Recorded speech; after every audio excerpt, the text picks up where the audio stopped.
Bonjour, donc dans cette vidéo, je voulais vous parler de la symbolique du cercle, de la ligne droite et du carré, qui sont les formules de base de la géométrie, parce que c'est vrai que souvent quand on pense à géométrie sacrée, tout de suite on s'imagine l'homme de Vitruve, on s'imagine la fleur de vie, le cube de Métatron, tout ce que vous voulez. Et c'est passionnant, et peut-être même qu'on verra d'ailleurs symboliquement toutes ces formes, mais je trouve toujours que c'est bien de commencer par le début, et déjà d'avoir des notions simples et claires à l'esprit de que symbolise la ligne droite, le carré, le cercle, et surtout comment rapporter ça au corps, puisque c'est toujours mon souci principal, c'est de ramener cette spiritualité ou ces considérations, on va dire, entre guillemets métaphysiques, dans le corps. Puisque si on en croit ce que nous disent les anciens, chinois comme grecs, comme partout dans le monde, le microcosme est à l'image du macrocosme, ou l'infiniment grand est à l'image de l'infiniment petit, plutôt l'inverse, l'infiniment petit est à l'image de l'infiniment grand. Ce qui est en haut est comme ce qui est en bas. Donc ce qui marche pour l'esprit doit marcher pour la matière. Et donc, en ce qui nous concerne, pour le corps. Donc commençons par la ligne droite. La ligne droite, donc j'ai ici la petite tablette à dessin de mes enfants, et je me rapproche pour que vous puissiez voir que si j'ai un point et un autre point, la ligne droite, c'est simplement le chemin le plus court. Mais ce que ça nous dit, c'est que cette ligne droite, en fait, c'est une manière directe pour notre conscience d'aller vers l'inconnu, d'aller vers un autre point de l'espace. Et donc, ça symbolise un peu tous nos désirs, tous nos élans, et donc toutes nos actions. Vous voyez ce que je veux dire? Sur le plan psychique, spirituel, si on veut, on va dire que la ligne droite, c'est le désir, et puis sur le plan de l'action, c'est l'action elle-même, qui est l'extériorisation du désir. Finalement, si on n'avait pas de désir, on ne se lèverait pas le matin. On ne se mettrait pas en mouvement. Donc finalement, les lignes droites dans le corps symbolisent tous nos potentiels d'action. Et donc, c'est là que c'est rigolo, on est fait comme ça, nous. Tac, tac, tac, tac, tac, tac. Ça marche ou pas? Voilà. Donc, on a une tête, un corps et des bras, des jambes. Et donc, nos jambes et nos bras, ça, symboliquement, ce sont des lignes droites. Donc, qu'est-ce qui nous sert à exprimer nos actions? C'est d'abord nos jambes, parce que nos jambes, finalement, c'est ce qui nous sert à nous déplacer, donc à nous mettre en mouvement. Et comme je disais, si on n'avait pas de désir, on ne se lèverait pas, donc on ne se mettrait pas sur nos jambes. Et une fois qu'on est sur ses jambes, et qu'on peut se déplacer, donc comme la ligne droite aller d'un point à un autre, une fois qu'on a la capacité de se déplacer, c'est nos bras qui vont exprimer tous nos potentiels d'action. Donc les bras et les jambes, hein, c'est un peu des baguettes là, schématiquement, symboliquement, parce que heureusement on a des articulations, c'est ça qui fait qu'on n'est pas juste des lignes droites. Mais nos bras et nos jambes nous servent à exprimer nos potentiels d'action. Et donc cette ligne droite, c'est à la fois le désir et l'action, la puissance d'action. Voilà. Maintenant, on va passer au carré. Donc vous avez vu ici, le carré, c'est le corps. Le carré, c'est le corps. Donc il est là. Et ce carré, en fait, désigne une enceinte, un espace clos. D'accord? Et donc du coup, ce que ça nous raconte, c'est qu'à un moment donné, notre désir d'action, notre puissance d'action, elle a besoin de se reposer. Elle a besoin de se régénérer. Et donc, elle a besoin d'un espace clos dans lequel se réfugier. Enfin, du moins notre conscience. Quand elle s'identifie plus à notre potentiel d'action, parce que aussi, quelque part, comme on est soumis aux lois de la matière, il faut il faut se reposer. Donc forcément, on a besoin d'une enceinte, on a besoin d'un carré, d'une petite boîte dans laquelle se poser. Donc bien sûr, symboliquement, ce carré, c'est la maison. Symboliquement, ce carré, ça va être les murs fortifiés d'une ville, ça va être les frontières d'un pays, ça va être voilà, tout ce qui nous donne un sentiment de protection et puis de cadre. Vous savez, si vous allez dans la forêt et qu'il faut que vous dormiez, ben, vous n'allez pas vous coucher là comme ça par terre n'importe où. Vous allez trouver quelque chose qui ressemble à une maison. Que ce soit une grotte ou que ce soit une tente, ou vous placez juste une toile et puis avoir l'impression qu'il y a un petit espace pour vous. Voilà.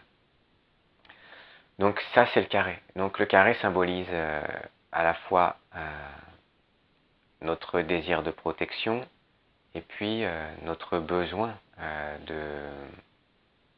d'intériorisation aussi. Donc le carré, ce sera le lieu où on va pouvoir maturer quelque chose. Et pourquoi maturer quelque chose? C'est-à-dire pourquoi arrêter d'être toujours dans cette puissance d'action et passer, faire preuve d'intériorité dans nos organes en fait, finalement, puisque dans le corps, puisque là maintenant je fais un pont avec le corps, le carré dans le corps, c'est le buste. Forcément le buste c'est le lieu de l'intériorité avec tous les organes et donc tout notre émotionnel qu'on va pouvoir, si on entre dans la symbolique du carré, qu'on va pouvoir travailler intérieurement. Alors qu'avec nos bras et nos jambes, on travaillait tout ça extérieurement. Eh bien, à quoi ça sert? Ça sert à entrer dans le dernier espace. La tête, le rond. Et ce rond, en fait, symbolise l'infini. C'est-à-dire le non manifesté et le non matériel. Si le carré symbolise la matière, vous savez, dans les mandalas aussi indiens, c'est pareil. Il y a toujours un carré dans un rond. Ah oui, parce que la matière est dans l'infini. La matière est une émanation de l'infini.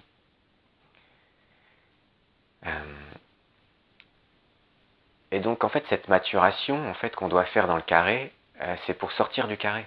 Et pour toucher, ça on peut toucher qu'avec la conscience, le cercle, c'est-à-dire l'infini. D'avoir l'expérience consciente du cercle. Voilà, quand on regarde dans l'espace, on voit que des cercles. Quand on regarde vers l'infini, on voit que des cercles. Si vous regardez même dans l'océan à l'infini, l'horizon elle est un peu courbée.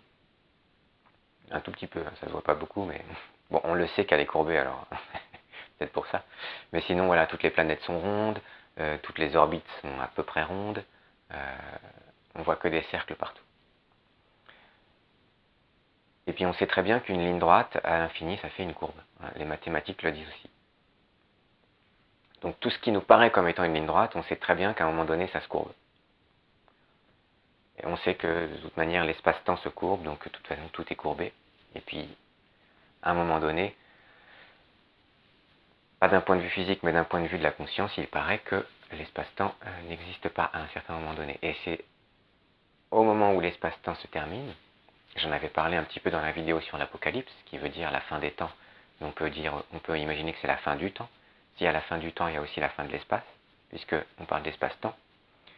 Donc s'il y a une fin au temps et à l'espace, c'est-à-dire que si à un moment donné, il n'y a plus de temps et pas de temps et pas d'espace, ça ne veut pas dire un début et une fin en fait. On ne devrait pas dire ni fin ni début.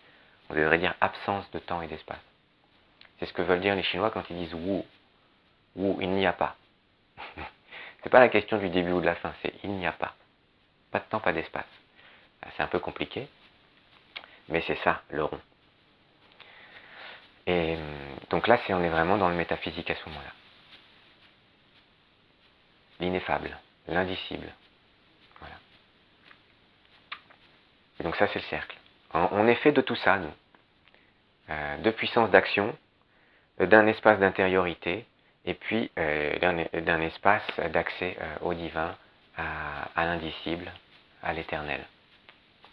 Voilà. Et donc après, une fois qu'on sait ça, qu'on a bien en tête ces trois symboles, la ligne droite, le carré et le cercle, qu'on a notre petit bonhomme schématique bien en tête, eh ben, on peut s'amuser à interpréter toutes les choses du quotidien, comme par exemple, regardez,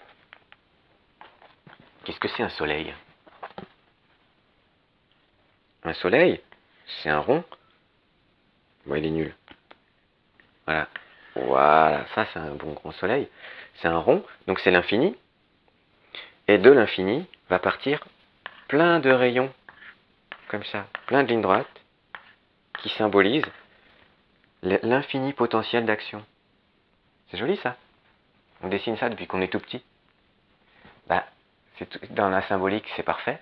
C'est vrai que le contact du soleil, le contact des profondeurs de soi au cœur de soi-même, c'est connu pour être un petit avant-goût de l'infini.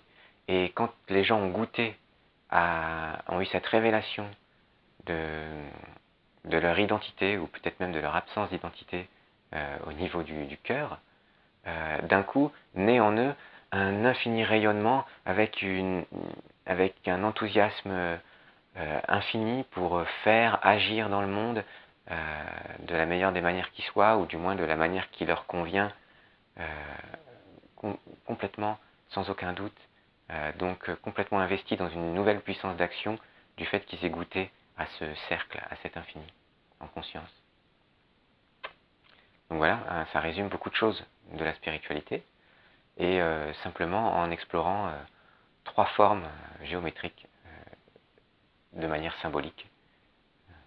Voilà, la ligne droite, le cercle et le carré. Voilà, j'espère que ça vous a fait voyager un petit peu, et puis je vais continuer parce que finalement cette petite vidéo me sert d'introduction pour les prochaines. Voilà, merci pour votre écoute, et puis à bientôt.